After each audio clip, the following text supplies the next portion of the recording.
तब गोपियों ने कहा कि देखो,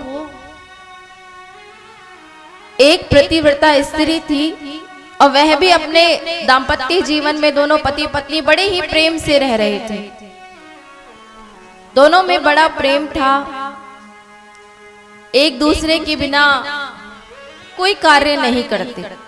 जब तक उसकी जो पत्नी थी, जब तक उसका पति कुछ पा नहीं लेता या जल या भोजन, तब तक वह कोई कुछ भी खाती पीती नहीं थी।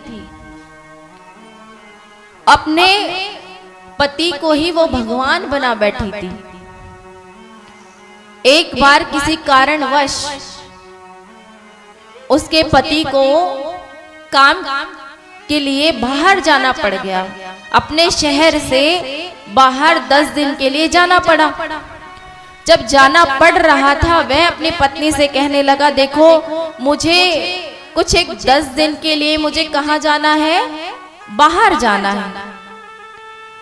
तो उसने कहा कि आप बाहर जाना चाहते हैं, पर अगर आप चले गए तो मैं कैसे रहूंगी। तब उसने कहा कि तुम एक काम करो कि मैं तुम्हें अपनी एक तस्वीर दे करके जा रहा हूं, और उस तस्वीर को तुम समझना कि साक्षात तुम्हारे आगे तुम्हारा पति बैठा है। जो भी कार्य तुम्हें करने हैं वो सारे, अगर तुम्हें भोजन पाना है तो पहले उस फोटो को खिला करके फिर सोचना तुम्हारे पति ने भोजन कर लिया, और फिर तुम अपना भोजन पा लेना। वो कहने लगी कि तुम कितने दिनों में आओगे, मुझे तो ये पता भी नहीं है कि 10 दिन कितने होते हैं। तब उसके पति ने क्या किया, 10 लाइन एक दीवार पर खींच दी और कहा कि सबसे पहले जब तुम उठो तो एक लाइन को काटती जाना। जिस दिन सुबह तुम उठ जाओ, जब मैं चला जाऊं, सबसे पहले उस लाइन को काट देना, और जिस दिन ये लाइन खत्म होगी उस दिन मैं तुम्हारे पास आ जाऊंगा। अब एक बार क्या होता है कि उसका जो काम था 10 दिन का, वो समय से पहले ही हो जाता है। यानी कि वह 9वें दिन अपने घर आ रहा था। जब अपने घर आ रहा था तो क्या हुआ, वह उस समय अपने पति की फोटो को, अपनी पति की, जब उसका जो पति था वो कह के गया था, इस फोटो को क्या समझना, जैसे साक्षात आपका पति आपके सामने है। तो वह उस फोटो को उसके सामने बैठ करके उसको भोजन पवा रही थी। अब इतने में ही उसका असली का पति दरवाजे पर आ जाता है और दरवाजा बजाता है, खटखटाता है कि देवी दरवाजा खोलो। अब गोपियां भगवान से कहने लगी कि हमें ये बताओ कि उस गोपी को क्या करना चाहिए, उसकी पत्नी को क्या करना चाहिए। तब भगवान कहने लगे, इसमें सोचने की क्या बात है।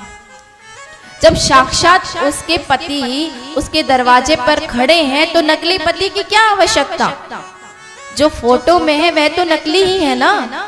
जो असली में उसका पति दरवाजे पे आ गया है तो उसकी क्या आवश्यकता है, उस फोटो की क्या आवश्यकता। जाए और जल्दी से दरवाजा खोले और अपने पति को ही भोजन कराए। जैसे ही ये कहा तो गोपियां मुस्कुरा कर कहने लगी कि वही तो हम आपको समझाना चाहती हैं कि आप जो हैं, क्या कह रही हैं, ऐसे वर को क्यों वरूं जो जन्मे और मर जाए। ऐसे वर को क्यों वरूं जो जन्मे और मर जाए। वर वरियो गोपाल जी जासे चुड़लो अमर हो जाए। क्योंकि एक भगवान ही ऐसे हैं जिनसे आप सारे रिश्ते रख सकते हैं। अगर अपनी रोज की जीवनचर्या में अगर हम देखें, क्या हम अपने पिताजी को माता कह सकते हैं? नहीं। अपने भाई को बहन कह सकते हैं? नहीं। पर भगवान को क्या हम कहते हैं? त्वमेव माता च पिता त्वमेव। क्यों? क्योंकि भगवान ही सब कुछ है, उनसे हर एक रिश्ता हमारा है जो हम रखना चाहें।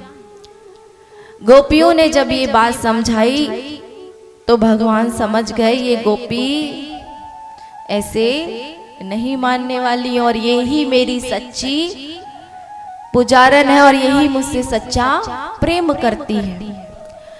तब भगवान ने कहा कि आइए हम और आप मिलकर के रास रचाते हैं। जैसे ही रास के लिए भगवान तैयार हो रहे थे, गोपियों को अभिमान हो गया। गोपियों को क्या अभिमान हुआ कि भगवान भी हमारे बिना रह नहीं पाए, हम इतनी सुंदर हैं कि भगवान हमारे साथ रास रचा रहे हैं। यह अभिमान गोपियों को हो गया, और वहीं से जब गोपियों को अभिमान हुआ तो श्री ठाकुर जी ने क्या किया, वे वहां से अंतर्ध्यान हो गए। और जब अंतर्ध्यान हो गए, वह राधा मैया को साथ लेकर के वहां से अंतर्ध्यान हुए। अब राधा मैया जब अकेली ठाकुर जी के साथ जा रही हैं, तो राधा मैया चलते चलते कहने लगी, आप मुझे कहाँ ले आए हैं? मेरे चरण दुख रहे हैं। राधा मैया ने सोचा कि मैं ही गोपियों से भी श्रेष्ठ हूँ, इसलिए कृष्ण भगवान मुझे अकेले में अपने साथ ले आए। तो राधा मैया को भी मान हुआ। और देखिए, जिसको अभिमान और मान हो जाए ना गोविंद, उसके पास पल भर नहीं टिकते, उससे कोसों दूर चले जाते हैं। तो तुरंत गोविंद वहां से भी राधा जी को छोड़ करके चले गए। अब सारी गोपियां इधर उधर ढूंढती फिर रही हैं, भगवान को हर ओर खोज रही है। भगवान के विरह में उन्होंने गोपी गीत गाना प्रारंभ किया।